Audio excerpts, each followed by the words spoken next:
Okay, so there's a bunch of things that have to be explained. Most of them you probably already know how they work. This is a water heater. It's a gas water heater. It's your classic water heater. What does it do? It uses gas to heat up the fucking water. This thing is insulated so it stays pretty warm throughout the day, but throughout the day it also uses gas to top off the water. To top off the temperature of the water to keep it hot and ready to go. Now, the pro of using something like this is that it's very quick. So like it would only be like 45 minutes in between showers if you had like a really busy family and it was using a lot of hot water, and sometimes you had to wait between showers or whatever. So it's really quick. There, just kicked on just now. Now, without going into too much detail, you can probably look it up yourself, but I'm sure you've heard of these new things called heat pump water heaters. Now, a heat pump water heater will take any ambient temperature, obviously the warmer the better, but pretty much any ambient fucking indoor temperature, and it'll actually use that heat to heat your water heater, to heat the water. And it's about 4 times less energy. This is just a very efficient way to heat your water. The only thing is, it's slow as fuck. So if you have a big old hot water tank and it heats up and you don't have a really busy hot water family, then you're not gonna really fucking see that, you're not gonna really care, right? But heat pump water heaters are really awesome. I don't know, I can't guarantee how well they pay off, as in you buy one and it pays itself off or whatever. But from a human standpoint, they're very efficient. We should all have one. Okay, so there's so much to explain, and I want to be as concise as possible. And I'm sure there's a bunch of shit I'll miss. But at the end of this video, I'm basically just going to try to describe to you that we need to combine water heaters and furnaces as one unit. Now, I'm going to go to the furnace. How does a furnace work? Regular gas furnaces are literally fucking stupid, man. They're so fucking primitive, it blows my mind. Like, I really never knew how it worked. It just, you know, it fucking works or whatever. But a gas fucking furnace, essentially, air is being pulled by a fan inside there, and it pulls all the air from the upstairs and the return ducts, sends it through, and then there's basically like a corrugated piece of metal in there that gets heated up with gas. Super fucking primitive. It's like a fucking lighter on a can. And then, because it's got holes in it, the air just travels through it and it heats your house. It's extremely inefficient. There's like, I'm pretty sure only 20% of the fuel actually gets turned into usable heat. The rest, 80 cents on the dollar, is literally getting burned into the air. Okay, the only thing that's cool about this thing is it's very quick. If you walk into your house and it's 45 fucking degrees because something bad happened, you can heat the place up in, 12 hours. It'll be just fine, if not less. Something like that. All right, so now there's a few principles that we got to start understanding. Heating air is so fucking stupid. It's literally the hardest thing in the world to possibly heat, and here we are trying to heat it with gas. Oh my fucking god, it's fucking stupid. The reason why we used to have boiler systems is because, well, it's because of the laws of physics. It's just easier to transfer heat into water than it is into air. And so if you circulate water throughout a giant building, well, then your building's going to have a huge boiler. It's going to have a huge boiler at the bottom, just like, big buildings. That's what you pretty much have to do. All right, so over here is just an electric heater. I put a couple of fucking cinder blocks around it because you can put this thing on low and it really will collect so much extra heat that it works just so much better. It really, really works so much better if you put some rocks around it. Simple fucking answer is that rocks hold heat much better than air. In fact, sand holds heat much better than water. And then volcanic rock like zeolite, I believe, holds heat twice as good as sand. So zeolite will hold heat 4 times better than water, and we already know that water transfers heat and holds heat much, much better than fucking air. Using gas, natural gas, to heat the air is literally one of the fucking dumbest primitive things that we're fucking doing as a species. So stupid. Okay, so let me try to explain the invention That's Rufus. Been biting his ass lately. I think he might have a flea allergy.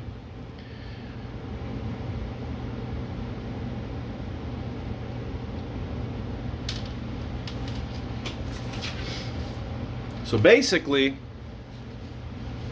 real quick, you should definitely take the time to go look up what a heat pump water heater is.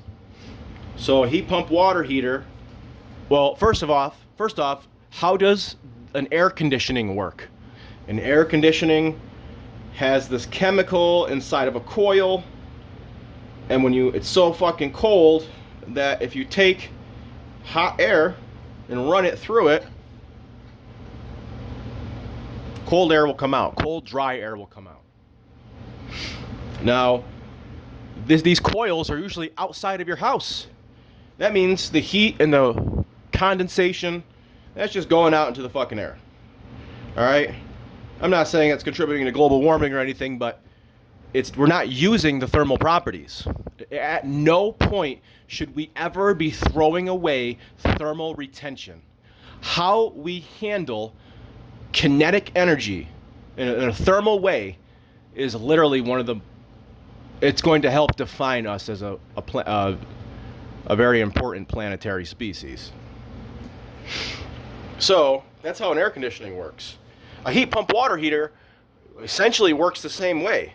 It's just a fucking water heater, a bunch of water, with like this mini air conditioner on top. The air conditioner isn't really designed to condition the air. It's really just designed to take air and turn it into hot water. And then it blows out colder, drier air. So as a product, it's not built to give you lots of cold air. It just happens to have a byproduct of cold, dry air. But the way that it's designed, most of the energy and the function, it goes into heating water. Okay? So some people have heat pump water heaters, and it's in the bottom of their house in place of their water heater. It's really large. 50-gallon tank or whatever. Now, what if we had... So now here it goes. I don't even know what to call this system, but it's something like, a central thermal system. Like instead of central air, this is like a central thermal system. Now, if there was let's say there was a mini heat pump water heater in every single room of your house. Kind of sounds fucking stupid. But if it were like not designed to be a huge 50-gallon tank, but let's say just designed to be extremely minimal, maybe it was like pushed into the corner of a wall or corner of a room, or maybe it's on the baseboard, just like regular baseboard heaters are, right? And instead of it being a big old 50-gallon tank, I don't really know the numbers, but let's just say it's a 5-gallon tank, okay? And so it's not just water, but it's also surrounded in sand. So what if you did make a heat pump water heater that was surrounded in sand? It would also be retaining some of the heat in the sand as well as time went on, just like any type of insulation, really. But the whole premise of this is that whenever it's summertime, okay, another thing that people do is they have those things called a mini split. And they're getting more advanced. Like there's called Mr. Cool It. You can install your own mini split. It's basically just a condenser outside your house, just like a central air unit, and then it connects to these things that go inside your home. They look kind of like that, and they say Samsung on them, and they're real nice, and they blow out either hot or cold air. And they're probably connected to like a heat pump or whatever. So it's either pumping hot air out of your house, or it's pumping hot air into your house to some extent. Okay, and these things are becoming more prevalent, which means that a lot of houses and a lot of people have one of these damn things in every room. It's not obviously not for certain lifestyles and certain wages, but it's not that uncommon for middle-class society to basically put a heat pump mini split thing in every fucking room if they can afford it. Because it'll definitely be better than a central air. It's just because each room can get controlled individually, and they just end up being more efficient because they're heat pumps. Blah, blah, blah, blah, blah. So I only really go through that as just to kind of open your mind as to the fact that we already are installing heat pumps in every room, so to speak. It's just that they're only focused on just cooling the room. And that doesn't make sense because the hot air is just flying out to the outside backyard, and then the condensation drip is just dripping out there. When really, that heat, instead of, so you got a mini split. It's inside your master bedroom, okay? And what it's doing is it's taking hot air from your room and running it past a coil, and then it comes back out colder.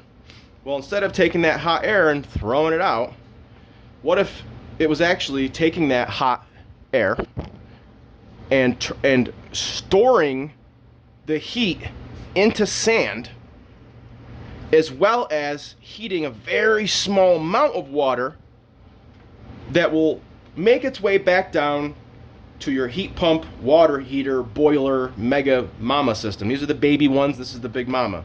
So you have little baby mini heat water heaters in every room, and they are actually all together combining to heat up your water tank. So that way you actually do have much faster hot water on demand because all the rooms are working in conjunction. Now, keep in mind that this is the summertime. We're using you're basically, now, this heat pump, it has a limit. It's only going to, this heat pump water heater thing that I'm talking about, so that's at the bottom of your room or the basin or whatever. It has a limit. So let's say it's 80 degrees in this room. Well, the heat pump water heater is going to take as much heat as it can, store it in sort of insulated sand where it's not radiating into the room, and then that gets to a certain heat capacity. Then that starts heating that water, which gets sent down here, and let's say it brings the room down to 70. That's better than fucking nothing, right? Now, or maybe it brings it to 75. Once all of the heat pump boiler thermal retention basins in all the rooms reach their capacity of cooling the room as best they can, then your air conditioning turns on. So it makes the system, you can still reach whatever temperature you want, but that first 5 to 10 degrees is going to be utilized as water, or utilized as hot water, which is a double whammy, and heat pump water heaters, or heat pump air conditioners. They, I believe, are 4 times more efficient. So there's an efficiency curve just from the unit, and then there's the fact that the hot water, or the hot air that's being collected in the sand and in the little mini water basins, they're only, let's say, 5 gallons, get put all the way down to the big mama tank, and you got hot water all the time in the summer. Basically, not for free, but for 2 birds and one stone. So, what happens in the fucking wintertime?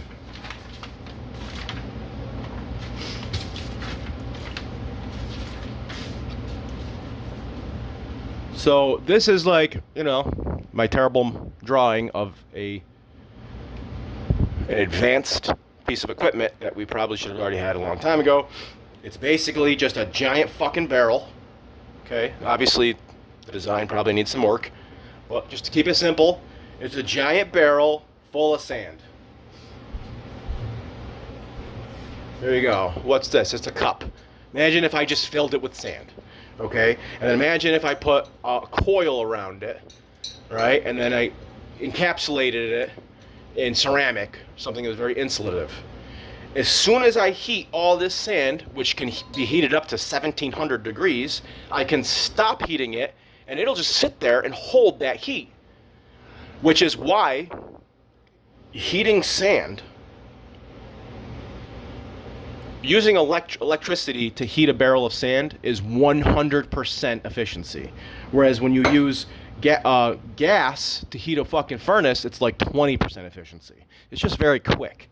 So this barrel in your basement full of sand, it would literally use an almanac and a current temperature and the current temperature that you wanted, and it would literally sort of pregame. It would like heat up. Maybe not a month ahead of time, but let's just say it heated up a month ahead of time and stored that heat. And every time it got cold, it just went, and and spit out some of that heat into the existing circulation system. That would actually hold the heat. So this is the barrel. It's full of sand. There's an air tube that goes down the barrel. And it's full of nothing. It's just got air in it. It's all sealed off, but whenever you want something from it, let's say it's compressed air, and it goes, so there's a little valve that opens and closes. So it's holding the hot air and only spitting it out as needed. That way, all of your energy gets held into the sand. Now, I can tell you this. I can't tell you that this would be like like if you were to refit your home with something like this, your children probably wouldn't even see the savings. Only the people who got the house next would see the savings. So that's probably why this is not really being done, because it's just not. No one wants to fucking invest in their grandkids, basically. Hardly anybody. It's clearly the way that we treat the planet. We're not investing in our great grandchildren. Pisses me right the fuck off. So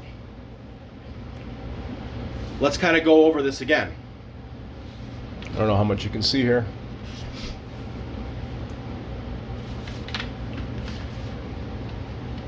Basically, in the summertime, so let's jump into the wintertime, because I already kind of explained the summertime a little bit. In the wintertime, you're not going to be pulling hot air from your bedrooms to heat the water here tank. That's because you'll be more or less heating the water tank along with all that sand to not only send spurts of compressed hot air through the ventilation system to heat the house much more efficiently, but you'll also be sending hot water into each one of these rooms. And that's how heat pumps work. They work in reverse, or they work in both directions. So in the summertime, hot air goes. Let's go back to the heat pump water heater. In the summertime, no, I'm sorry. In the summertime,